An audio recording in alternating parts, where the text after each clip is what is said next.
It's this beautiful song. Talks about the mercy of Lord Nityananda. How we have to take shelter. It's teachings to the mind. Sometimes it's called teachings to the mind, but it's basically the lotus feet of Lord Nityananda, Manasiksha. The actual name of the title of the song is Manasiksha, which means, of course, it means teachings to the mind, by Narottam Das Thakur. And how important it is that we have to, just like Narottam Das, when Lord Chaitanya Mahaprabhu went to he was on his way to Vrindavan, but he went through Bengal on his way, first time, not the second time. And he didn't go to Vrindavan, but he stopped in various places, and on the way he passed by the river Padmavati, which is now in Bangladesh, of course. And there he went into ecstasy and started screaming out, crying, Narottam, Narottam. Nobody knew who he was calling to. And then he confided in Nityananda that indeed a great personality will appear to continue the Sankirtan movement. His name will be Narottam, and he will appear across the river in Keturi. And I will leave my prema to him. Nityananda asked how you will leave the prema, and Lord Chaitanya said, I will deposit it in this river, Padmavati. And when Narottam bathes in this river, then Padmavati will give that prema, Sankirtan prema, to Narottam. Anyway, that was all arranged, but Lord Chaitanya said that you have to bring him here. You have to be the one to bring him to this river to receive the prema, which will I deposit in the river. So that happened, and Nityananda was you could say, the one who brought Narottam into the fold of Sankirtan prema. He was already a devotee, of course, eternal devotee. He was imbued with Lord Chaitanya's personal Shakti, the Shakti of the Lord, Kirtan Shakti. So that happened later on, and by the mercy of Lord Nityananda, you could say. So we have to take shelter of the Lord Nityananda. He guides us to the shelter of Lord Chaitanya. So we have to have a relationship with him. A relationship with Lord Nityananda is generally through the parampara disciplic succession. It's rare to get that direct contact. So the parampara must be there. But unfortunately, of course, we're still attached to this material world. We haven't let go from our identification with family and friends and society and all kinds of other sense gratificatory activities. But we have to take shelter of Lord Nityananda's lotus feet if we want to get freed, if we want the mercy of Lord Chaitanya, if we want to go back to Godhead. So we'll sing this song. I don't know if you find it, Nitai Pada Kamala. You found it on your mobiles? Yeah.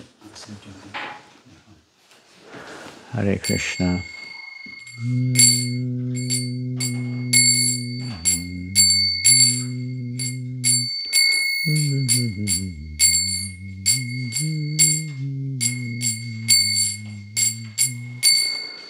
Even doing puja? Not even for a walk. Went for a walk. Nitai Padakam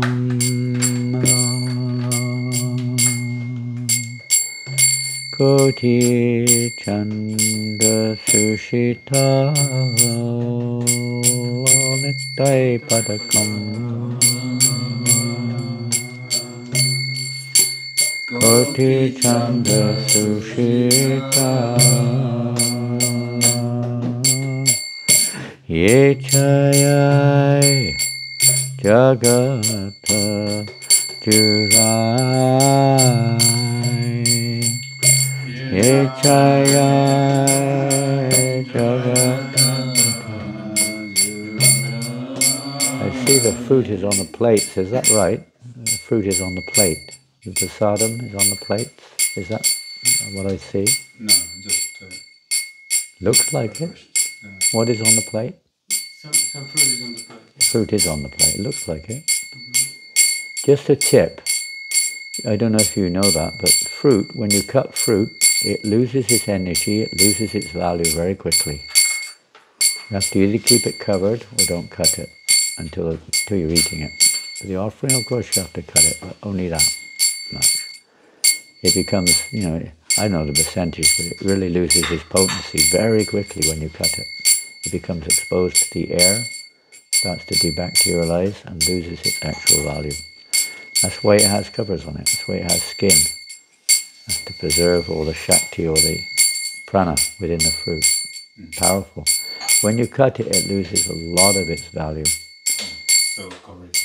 It helps to cover it. It doesn't. I mean, once it's cut, it's cut. It just degrades.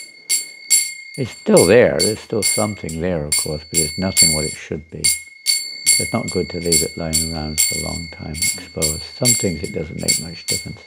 If there's something to cover the plates with or something like that, or another plate to cover them with or something. Fruits, they cut them in the spring, whenever, and they travel with the boat till next year, till they arrive here. Well, if they've got their skins on, that's another thing. But once you take the skin off, or chop them in quarters, then the inner part is exposed. It's like your body has got skin on it. As long as the skin's on it, it's preserved. You take the skin off, the body will decay very quickly. But that's the body of the fruit. The skin is like the skin of the body. There's not much use in the skin, maybe, but it preserves the inner source. Things like that, you got to preserve it carefully.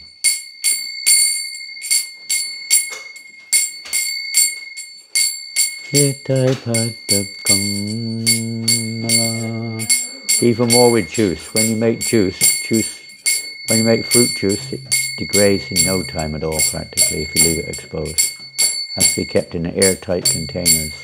Then it reserves some of its energy.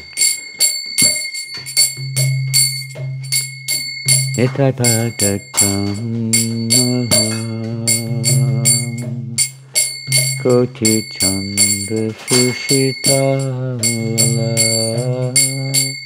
Nitai Padakamala Koti Chandra Sushitala Ye Chayai Jagata Jurai Ye Chayai Jagata Jurai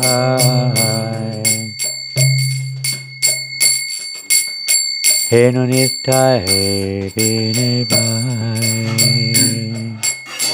Radha Krishna Paitenai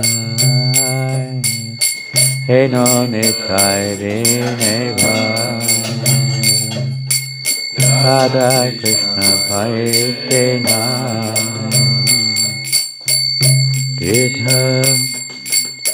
Didha Kori Dayo Nitai Pai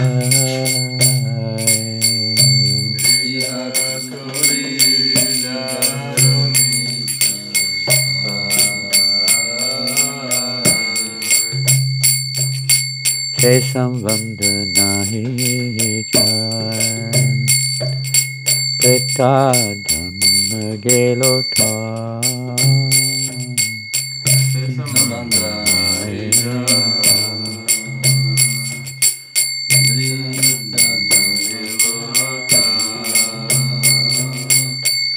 Se Pashu Boro Duracha Se Pashu Boro Duracha Itana Polilo Mukhe Ajilo Samsara Sukhe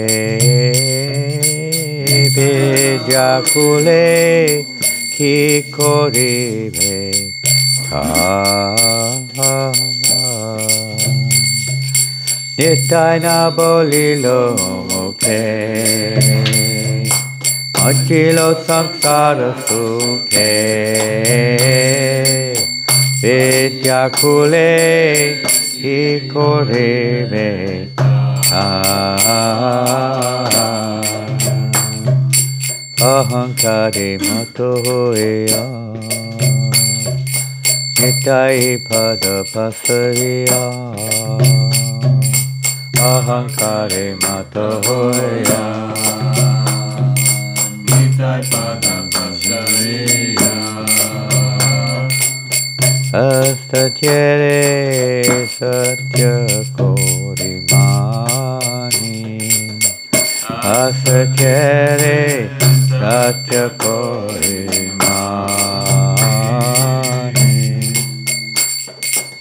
nitaya karuna habe Bhajavara Krishna kabe nitaya karuna habe Bhajavara Krishna kabe Taro nitai charana dukani Taro nitai charana dukani Nitaya charana satya Tahara sevaka nitya Nitaya charana satya Tahara sevaka nitya Itai pada sada koro asha Itai pada sada koro asha Anadatamu boro duki Nitai more boro suki Rako gango todanera pasha Naratama boro duki Nitai more koro suki Rako anga charanera pasha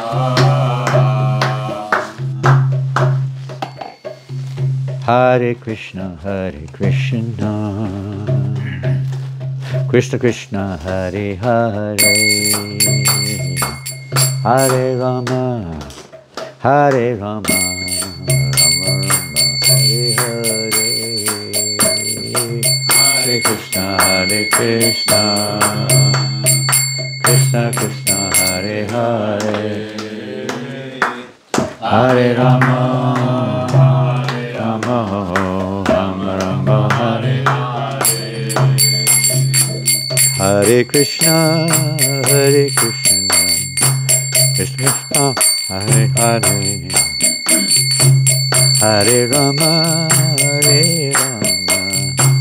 Rama Rama Hare Hare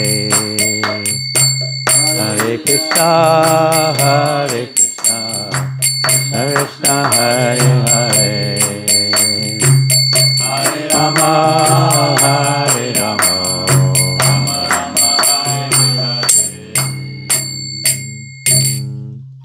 Jai Narottam Das Thakur ki jai. Srila Prabhupada ki jai. Shri Gaur Nitai ki jai. So, we read this morning how the appearance of Narottam and how everything about his childhood, you could say. This beautiful book, I don't know if you've got it or not. This is by Sitala Dasi, the wife of Harisori Prabhu. Beautifully written and wonderful book. What's the book called now? It's simply called The Glories of Srila Narottam Das Thakur. It's the life of Narottam. You may have seen some smaller versions of his biography, but this is, maybe there are bigger ones, I don't know, but this is a really nice one, that's all I can say. And it's very well written. The editing, a little bit of proofreading needs to be done, but otherwise it's very well written. Beautiful, easy to read, and very informative, and very purifying, and very inspiring, and so on. So Narottam has, right from his birth, he was practically disinterested in material life. He refused to accept the grains when he was given his Anaprasana ceremony. He wouldn't accept them. and nobody knew what to do. He just wouldn't open his mouth.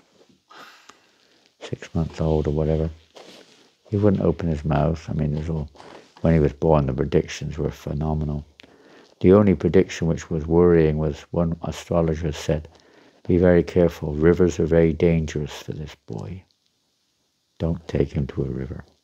Because he didn't know what it meant, because as soon as Narottam bathed, his father would never ever allow him to go to the river Bhagravati, never. Kept guards to make sure he never went. But one day he escaped, and when he went in the river, he received that prema from Lord Chaitanya, which was deposited in the river. So anyway, aside from all of that, he wouldn't accept the grains even when he was a small child. And one of the local Brahmins asked, "Did you offer it first to Krishna?" "Oh, we forgot to offer it." Normally they offered, the family were all devotees. So then they realized they hadn't offered. He said, "You offer it, then let's see what happens." As soon as they offered it, he opened his mouth and just, eagerly honored the prasadam. So he would never touch any food unless it was offered to Krishna first, even as a baby.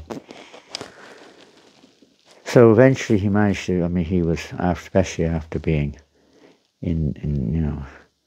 charged by the Gaur Shakti, the mercy or the energy of the Lord in the form of Kirtan Ras. Narottam was trying everything he could to leave home. He actually had heard a lot about Raghunath Das when he was a child from one local devotee.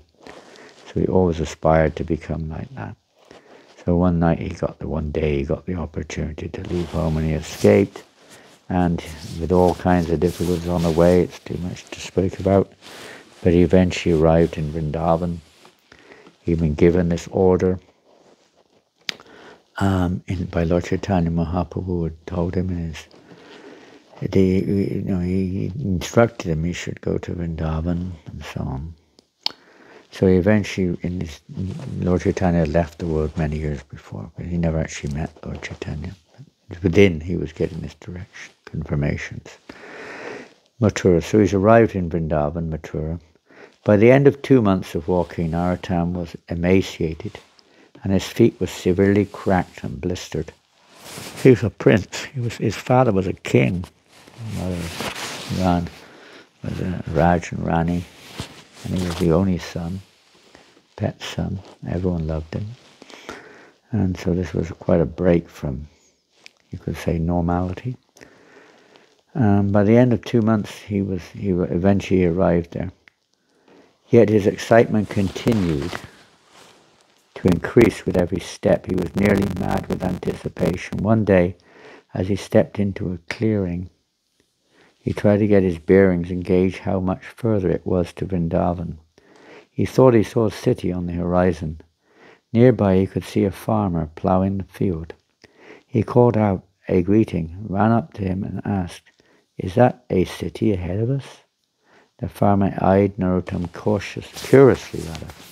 "That's Mathura, of course. Have you lost your way, son?" At this point he was just a teenage boy.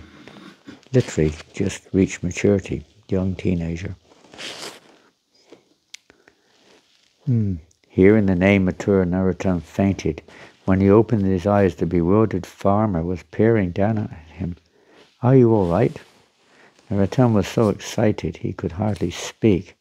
He blurted out his thanks, leaped to his feet, and ran toward the city.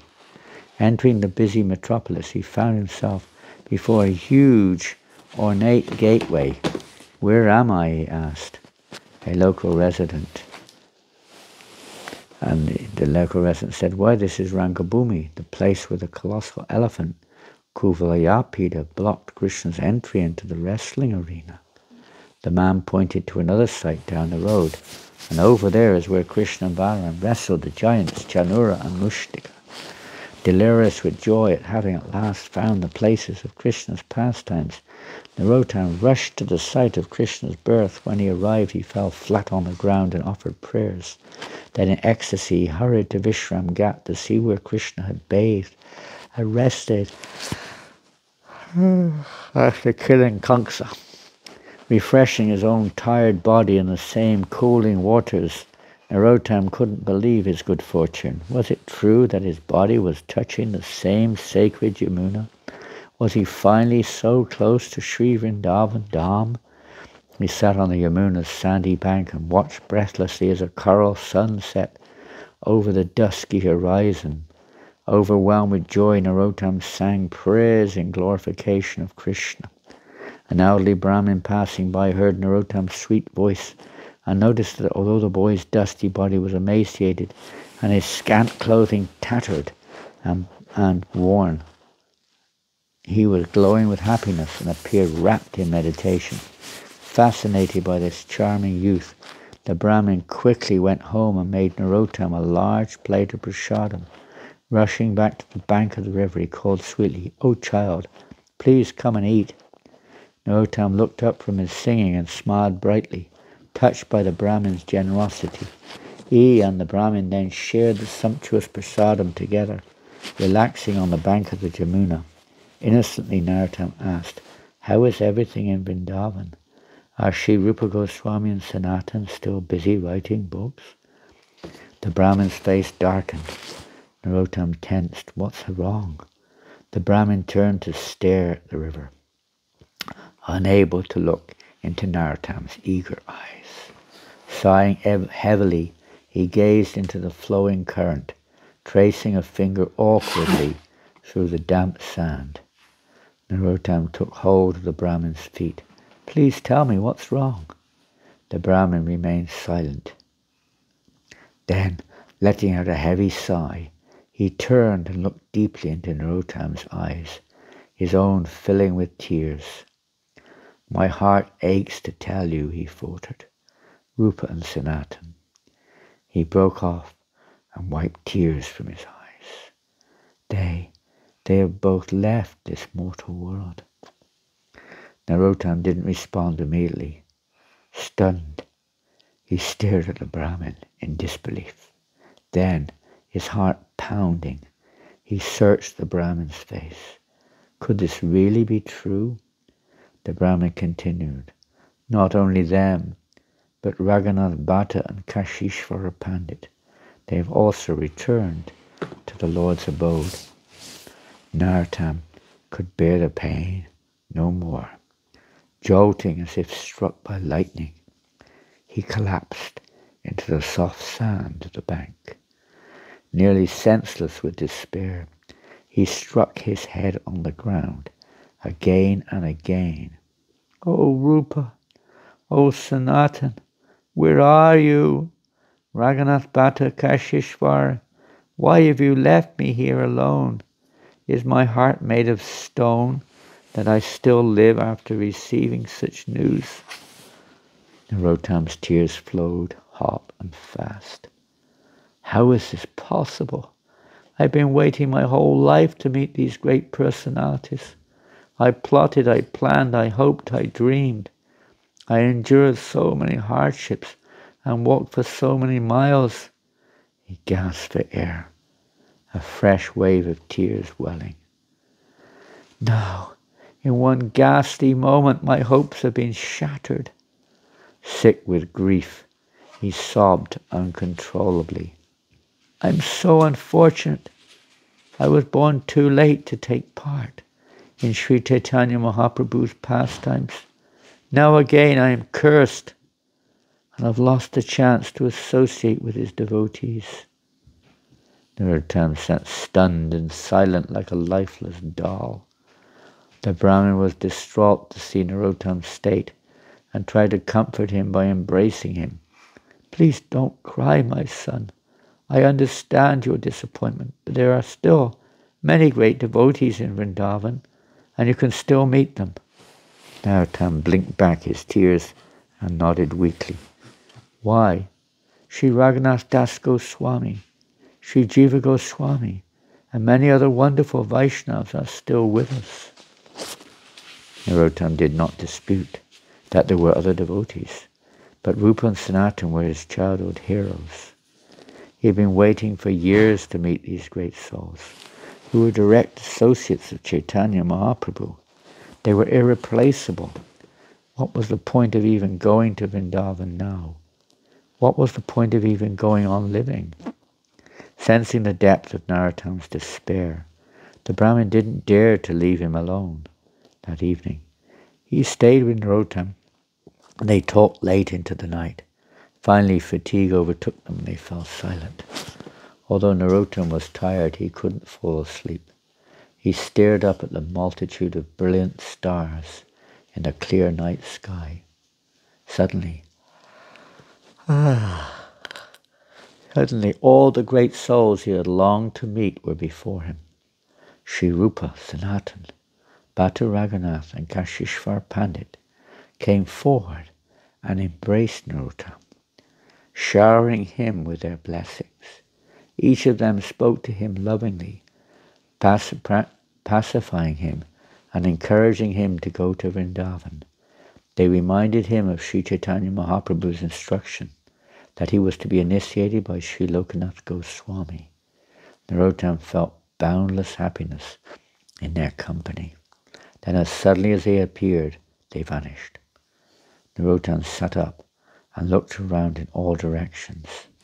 Those great devotees had appeared so vivid just a moment before. Where were they? His eyes searched the darkness, but could only see the faint outline of trees and buildings.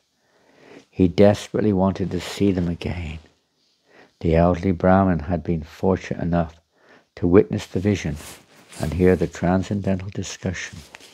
He now looked at Narottam with amazement, for he had never seen such profound devotion. The Brahmin tearfully embraced Narottam. Thank you for giving me your purifying association. Since it is now morning, please come to my house and rest for a while. Narottam bowed respectfully to the Brahmin. You've been kind to me, but I cannot wait another moment. I must go to Vrindavan and see the Goswamis living there. Who knows how much longer Lokanath Goswami will remain in this world. I don't want to waste another minute. Please give me your blessing so I may leave immediately. The Brahmin nodded his reluctant consent. As Narottam left Mathura, the Brahmin walked along with him. Unable to give up his saintly company, he walked as far as his frail legs would carry him, then waved goodbye when he could go no further. Entering Vrindavan, Narottam walked swiftly, heading north along the dusty pathway. As eager as he was to reach Vrindavan, the closer he came to it, the more uneasy he became.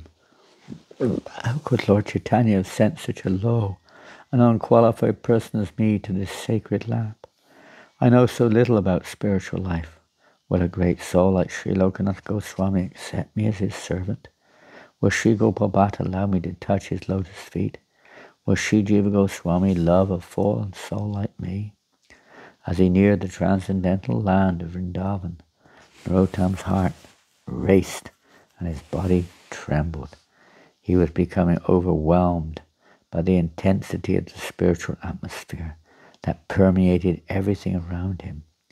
Everything seemed to be shimmering. Narottam picked up a handful of sand. It sparkled like diamonds in the sun. This is Chintamani, he marveled. Everything here is made entirely of divine touchstones.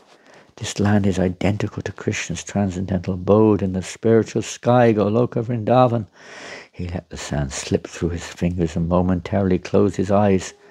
But one must have transcendental eyes to see it, he thought. Stopping to gaze at a few cows sheltering from the sun under a small Kadamba tree, Narottam felt his heart fill with reverence. This is the actual place where Krishna herded the cows. This is where he danced with the gopis and played with the other cowherd boys. He killed demons here and protected the Brajbasis. Please, my Lord, he begged, help me cleanse my mind of all material anxieties and desires, so I will be able to understand your Vrindavan. Then my spiritual life will be successful. You can see how these various thoughts being expressed here are manifest in the various songs of Narottam Das, almost word for word actually.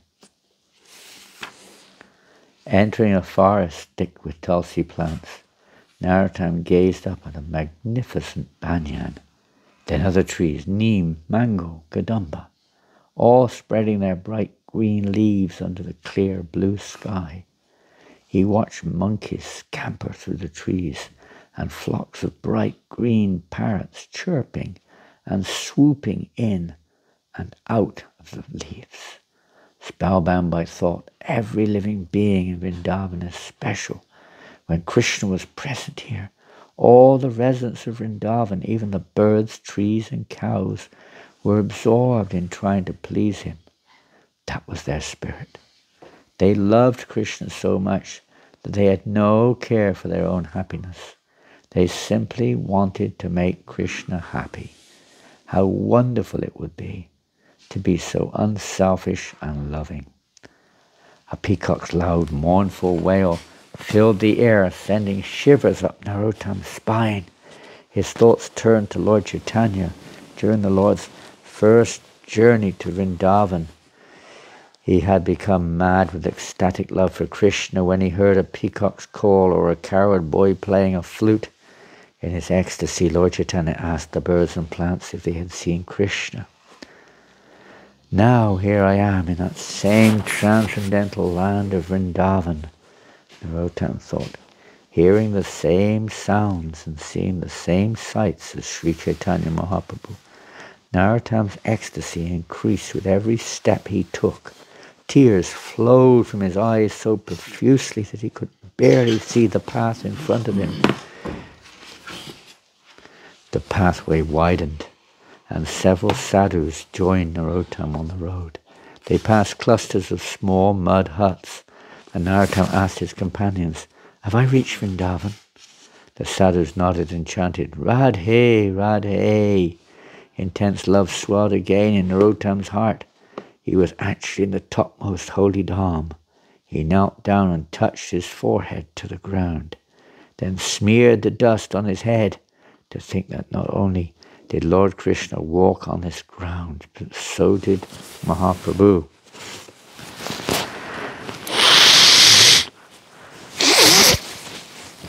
The faint chime of kartals in the distance reminded Narottam of his mission.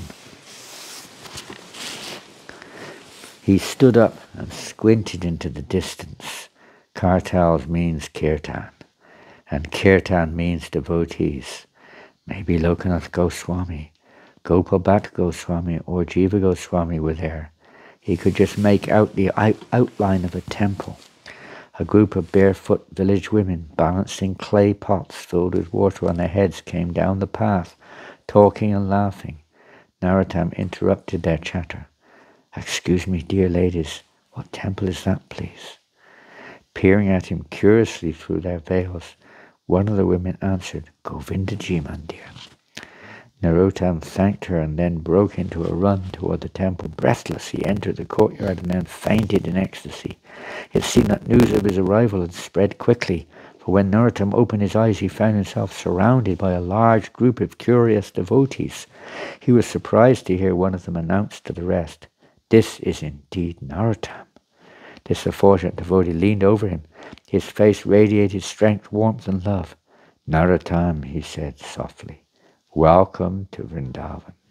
I am Jiva Goswami." Narottam's eyes widened. "Jiva!" And again he fainted. Shri Jiva sprinkled a few drops of water on Narottam to revive him, and Narottama came for a second time and saw Shri Jiva's smiling face.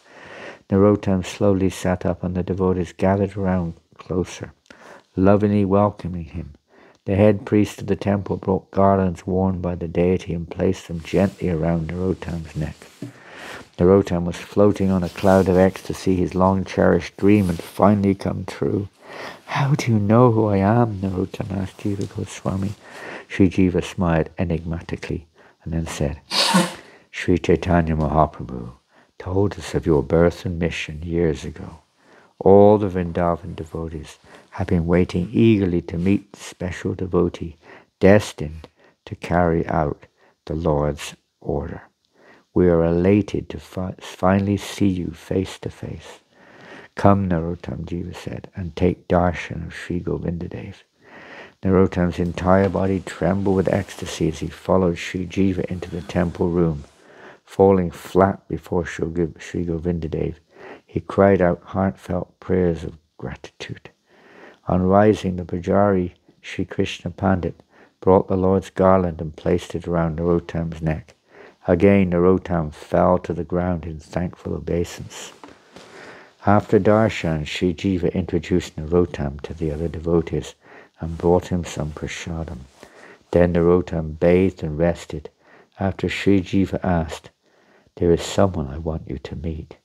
Are you strong enough to walk a little distance with me?" "Oh yes," Narottam affirmed, jumping up enthusiastically. He followed Jiva Goswami through the forested walkways of Vrindavan to a quiet, secluded hermitage. Peering through the bushes, Narottam saw a very old, emaciated sadhu sitting on the bare ground, quietly uttering the names of the Lord. The sadhu was oblivious to all else. He was clearly a great saint. "That is Lokanath Goswami," Sri Jiva whispered. Narottam was enthralled. This was the culmination of everything he had been looking for. His heart pounded as the full realization dawned on him. I found my shelter, my spiritual master. This person can actually guide me to receive the mercy of Krishna and Lord Chaitanya. He has been in Vrindavan for many, many years, long before anyone else came. Sri Jiva said softly, "Nowadays Vrindavan is filled with temples and devotees. But when Lokanath and Bhagarbha came here, Vrindavan was a dense forest full of wild animals. Only a few tribal people lived here. Vrindavan has been ravaged again and again by foreign invaders." "Were there no temples then?" Narottam asked. Sri Jiva shook his head. "All the temples were demolished, the deities stolen or hidden in groves and ponds. There was no sign of the holy places connected with Sri Krishna's pastimes. The beauty and grandeur of Vrindavan was covered, and this highest place of pilgrimage was reduced to a mere hunting ground for Mohammedan rulers." "What did Lokanath and Bhagarbha do in such a dangerous place?" Narottam asked. Not knowing what else to do when they first arrived in Vrindavan, they wandered throughout Braja, paying obeisances again and again, sometimes crying and sometimes shouting, "Krishna, Radhe, Lalite, Vishake, where are you? Please help us to find the sites of your transcendental pastimes." They carried out their search undaunted, sometimes even risking their lives. If they came across the ruins of an ancient temple or the sign of a divine pond, their hearts would leap with joy. If they didn't find anything, they begged Vrindadevi, "How long will you keep the pastime sites hidden from our view? When will you manifest Nandagram and Varshana? When will we see Shringaravat, Vamsivat, Keshigat, and Kalyadaha?"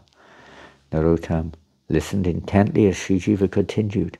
The forest dwellers, who were busy making arrangements to secure their own safety, found it miraculous that these two young brahmacharis made absolutely no endeavour to find a place to stay or something to eat or to protect themselves at night. Though the Vrajvasis were completely bereft of devotion for Krishna, as they watched Lokanath and Bhagarbha praying day and night, crying and calling out to the Lord, their devotional inclinations began to surface and they began to come forward to help. Gradually, many of the Lord's pastime sites were found. The story was incredible, and to think that here he was now watching this elevated soul chanting in the groves of Vrindavan. Narottam's heart was drawn to him like a magnet. He turned to Sri Jiva and asked, "Where does Sri Lokanath live?" Sri Jiva whispered, "He spends most of his time here, in this beautiful kunja with his dear friend Bhagarbha Goswami, chanting and doing bhajan. He is the embodiment of humility and kindness, and is such a vairagi that he doesn't even go out to beg. If food comes to him, he eats. Otherwise, he fasts. Ever since Lokanath missed Mahaprabhu's visit to Vrindavan, he has been deeply absorbed in an intense mood of separation from the Lord."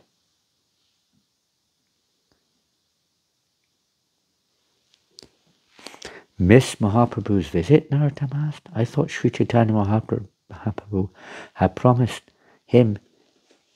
to meet him here in Vrindavan. Yes, that was his promise, Sri Jiva said solemnly.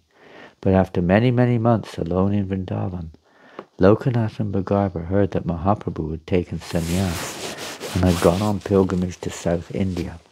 Their hearts yearned to see him, so they left Vrindavan to search for him. After weeks of travel, they then heard that Chaitanya Mahaprabhu was actually in Vrindavan. They realized their mistake in leaving Vrindavan. In the madness of love, they had forgotten Mahaprabhu's order to dedicate themselves exclusively to the revival of Vrindavan. Narottam gasped. He could imagine how heartbroken those two devotees must have been. Sri Jiva continued. In great anxiety, they rushed back to Vraj, only to find that Mahaprabhu had just left. Tears welled in Narottam's eyes. They must have been utterly devastated, he said. Yes, Sri Jiva said. But Lokanath was persistent. Desperate to see the Lord, he decided to try to catch up with him. But in a dream, Chaitanya Mahaprabhu told him to stay in Vrindavan and take solace in the memory of their inner relationship. He told Lokanath he should meditate on him as he had known him in Navadvip before becoming a sannyasi. Narottam asked Sri Jiva, Sri Lokanath has entered my heart and made me his servant. I am completely sold out to him. Do you think he will accept me as his disciple? Sri Jiva shook his head sadly. I am afraid not. He has taken a vow not to accept disciples. In fact, he rarely even talks with anyone. Narottam's heart sank, but he stuttered. I've already accepted him as my spiritual master. He looked pleadingly at Sri Jiva. Please, could I meet him? Yes, of course, Sri Jiva said. He stepped into the clearing and bowed at Lokanath's feet.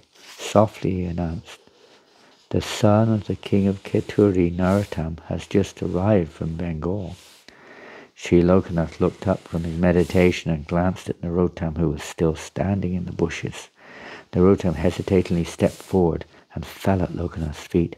Sri Jiva said, this young boy's acute renunciation and devotion are inconceivable. He reminds me of Mahaprabhu with his golden complexion and trembling body.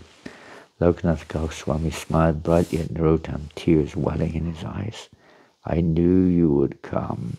It was revealed to me in a dream last night. Narottam's hair stood on end. To be in the presence of Sri Lokanath Goswami was overwhelming. Narottam knelt before the saint, trembling and speechless.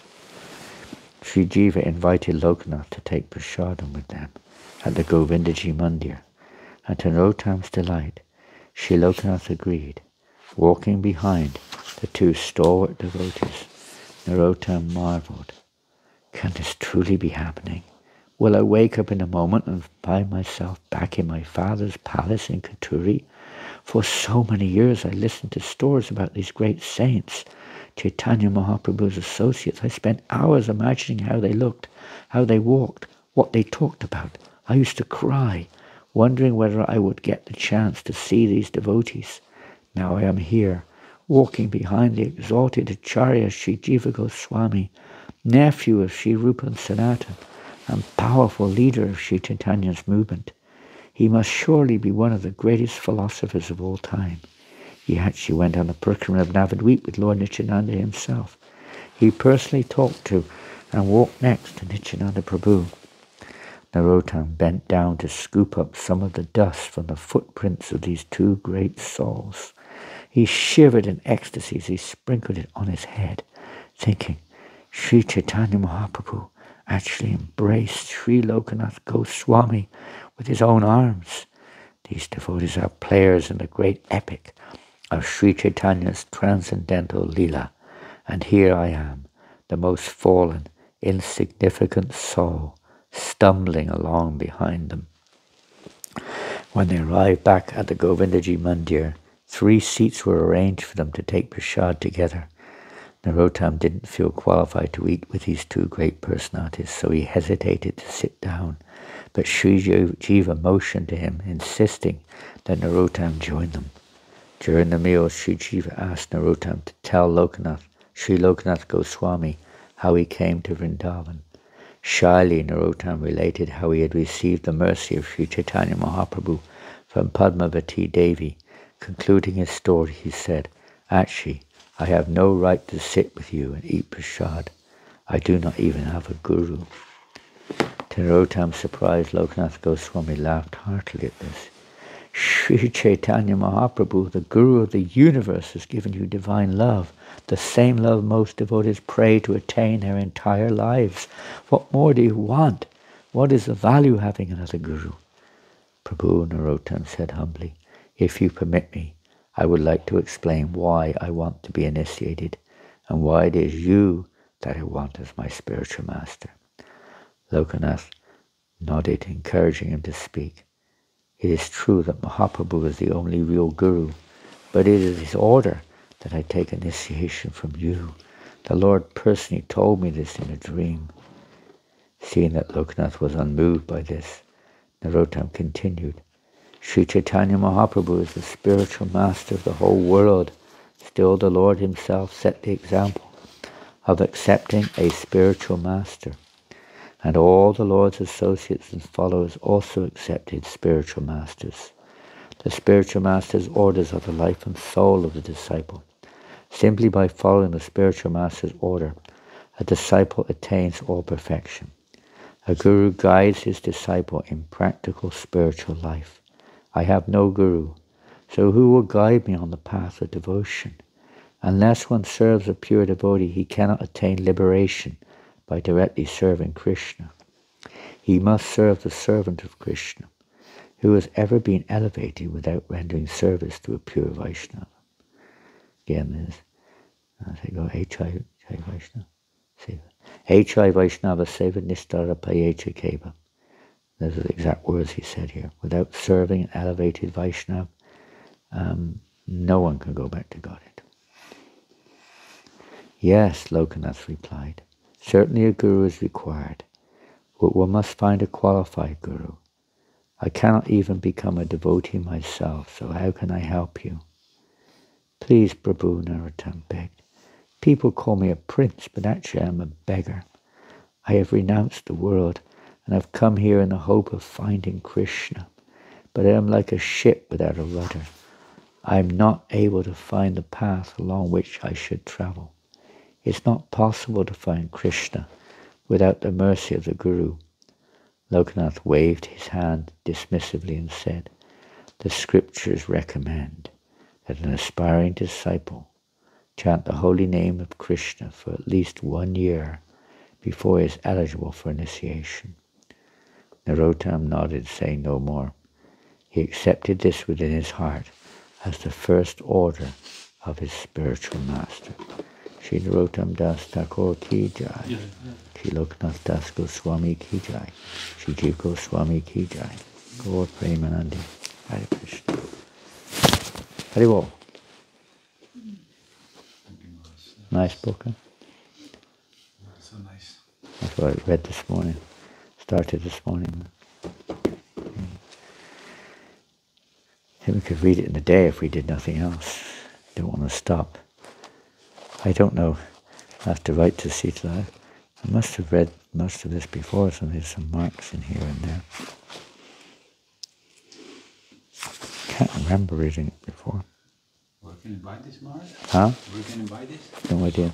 Probably at the Manor. I guess they've got it. I don't know. Amita, you know, Amita. He's got all the books. He's biggest international seller of Indian spiritual literature. Prabhupada Sarva lives in London. You came there, didn't you? To see Amita in London, in his warehouse a couple of years ago. I think so. Well, maybe he didn't come with me that night.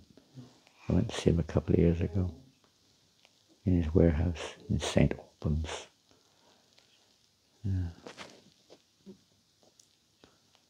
Amita's the one who organizes these retreats in Lincoln for Prabhupada disciples. Oh, okay.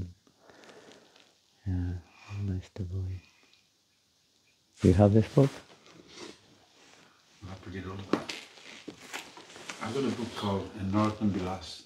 Yeah, well, this is based on Narottam Vilas. But it's very And- well written. It's Easy to read, isn't it? Yes. Yes. Can I take Huh?